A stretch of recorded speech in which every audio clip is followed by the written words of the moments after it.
So many folks have asked me, what is brain spotting and why does it work? So basically, brain spotting is a type of therapy that addresses trauma.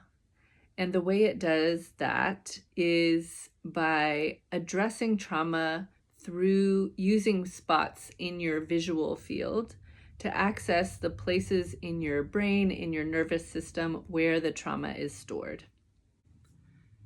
Brainspotting was developed by a psychologist named David Grand, who's out of Manhattan, New York, and he's a white cisgender man. He was originally an EMDR trainer, and so this work, Brainspotting, arose out of EMDR.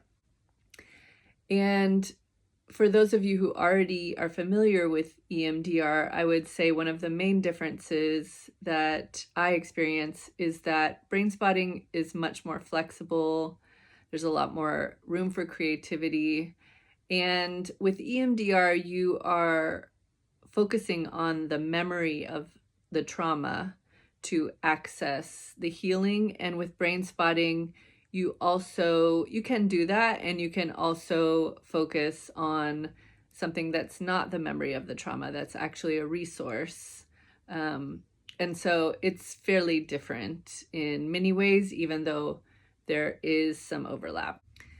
So when I say we're using the visual field to access trauma, what I mean is that, let's say you are bringing in an issue about a trauma related to a relationship with a parent, for example.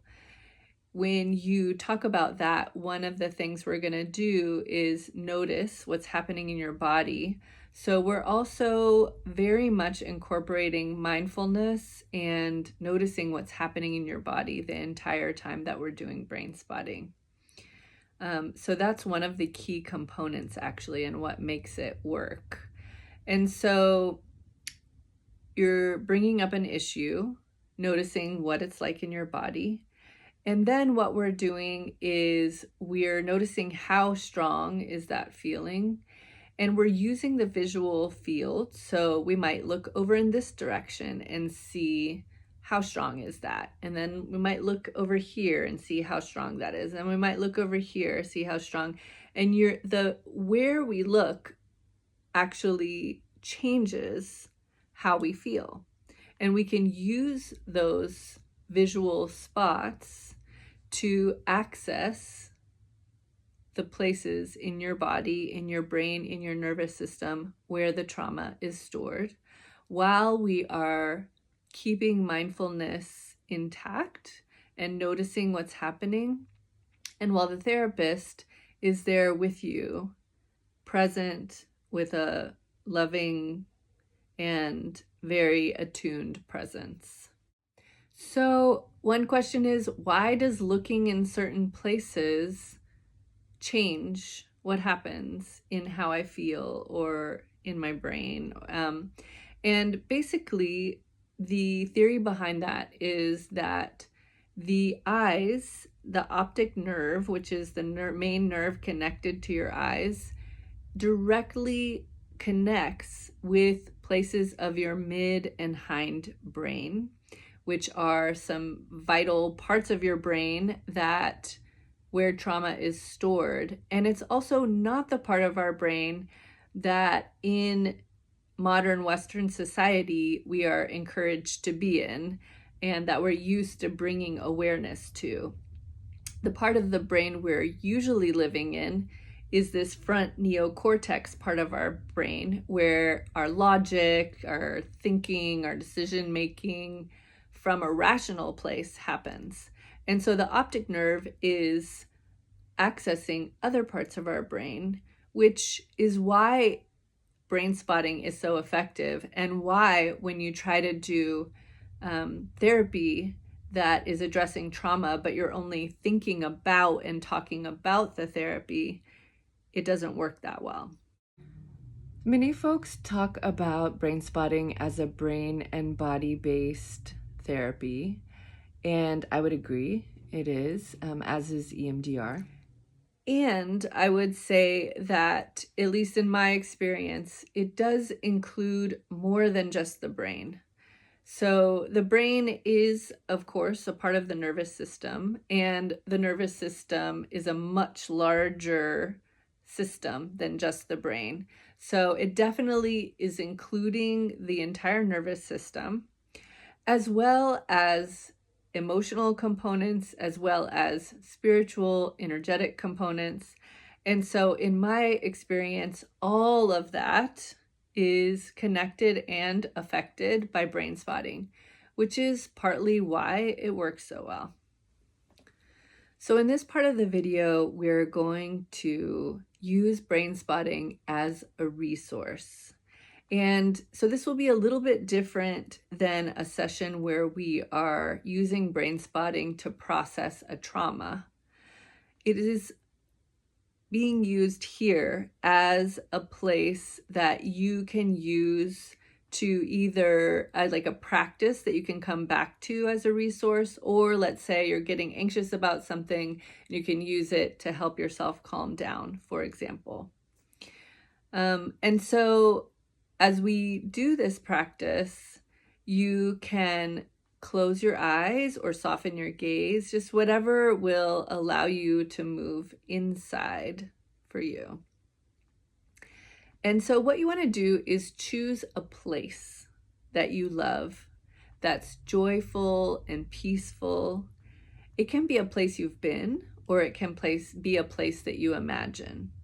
And it could be indoor, it could be outdoor, you choose.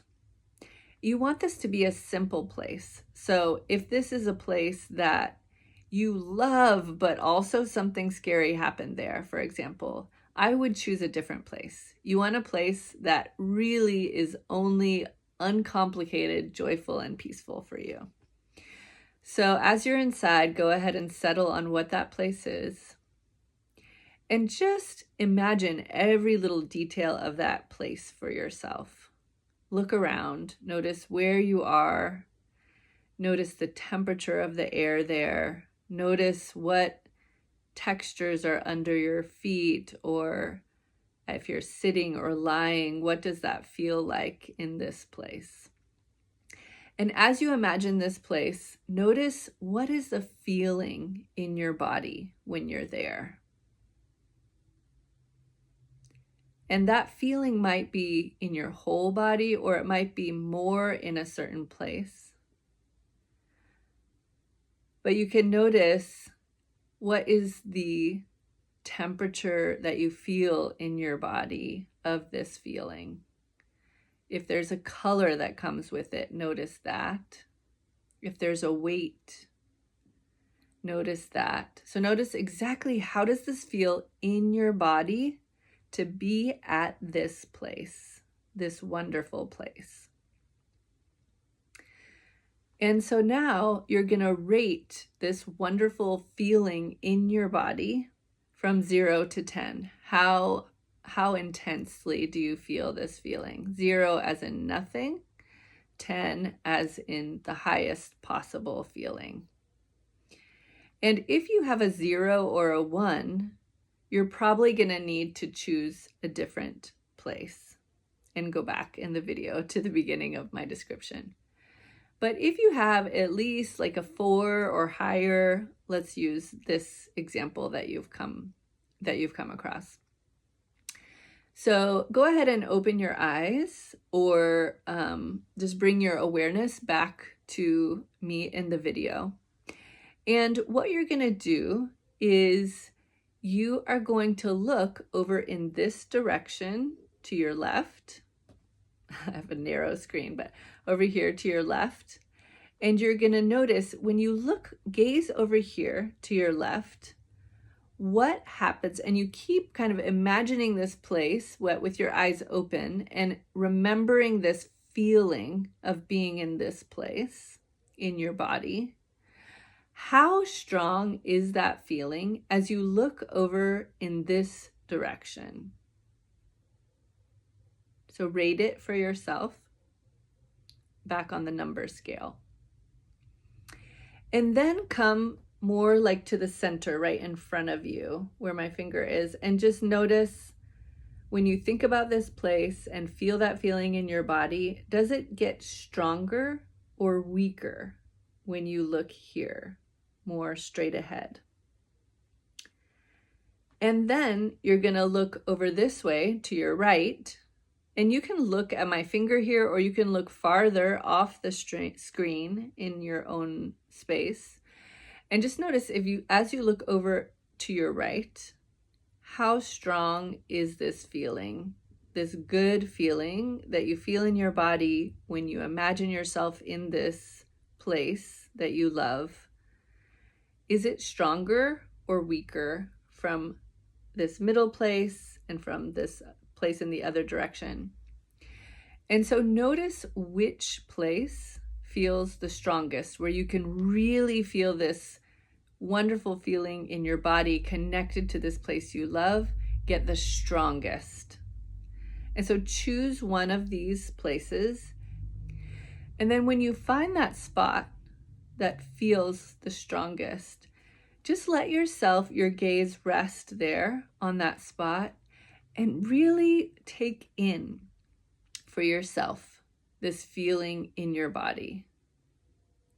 Kind of like all your cells could soak in this wonderful feeling in your body.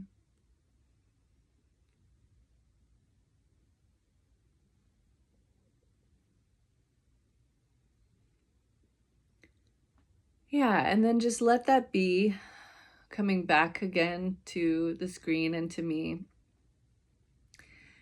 And this is something that you can come back to, either as a practice that will resource you at any time, or if you're worried about something or there's some sort of stress that you're experiencing. If, for example, you had found the spot over in this direction today, you don't have to be in the same room to access, or the same space to access that spot. You can be in another space and just remember, oh, if I look off in this direction and I imagine that wonderful place, I can bring that back up, that wonderful feeling in my body, and allow my whole system to settle and to have this feeling again as a resource. So it can happen that you try looking in that direction in another space and it doesn't work. That can happen sometimes.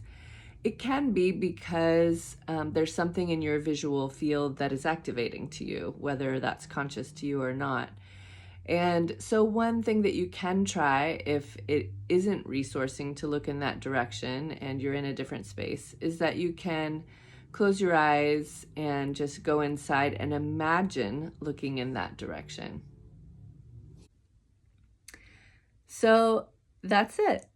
There's when we do sessions where we're processing trauma, it does look a little bit different in the sense that we are tracking what's happening in your body in connection to a traumatic event, or it doesn't have to be an actual one event. It can be like my relationship with this person, for example. So that's a little bit different than what we're doing here. And then also you may see the therapist use this, which is a pointer. So I was just pointing and using my finger, but you may see somebody use a pointer. So you're using this as a place to gaze at. And you are doing that for like a good chunk of time. And you don't have to keep staring at that place. You can stare and then gaze at that place and look away whenever you want. But we establish like a place based on the end of the pointer. So these are the basics. And of course, there's a lot more to Brainspotting. It's a really interesting and fun and powerful way to work. I highly recommend it.